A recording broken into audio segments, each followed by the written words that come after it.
Sabi naman ni mamamayang Liberal Party List Representative Leila de Lima, dapat mag-resign si Aplasca o kaya ay alisin sa pwesto dahil sa aniyay pagiging trigger happy nito.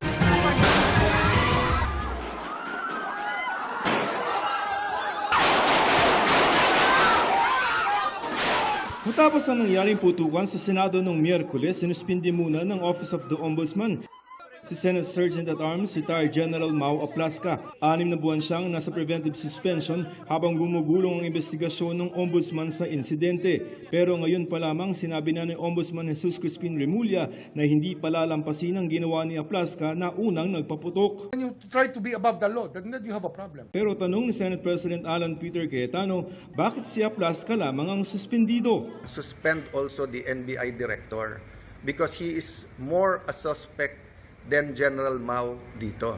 Sa kwento kasi ni Aplasca, nagpaputok siya ng warning shot sa mga NBI agents dahil hindi umuno sumunod sa kanyang direktiba na ibaba ang kanilang mga armas. Paliwanag ng Ombudsman, hindi naman parusa kay Aplasca ang suspensyon.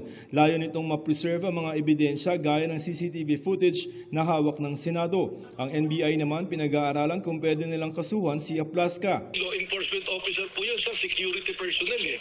Siya pa yung magpapababa ng baril. Baliktad po, dapat siya yung nagbaba ng baril dahil nagpakilalang security personnel yun. At umaga pa lang, alam niyang natutugpo ang NBI. Sabi naman ni mamamayang Liberal Party List Representative Leila de Lima, dapat mag-resign si Aplasca o kaya ay alisin sa pwesto dahil sa aniyay pagiging trigger happy nito.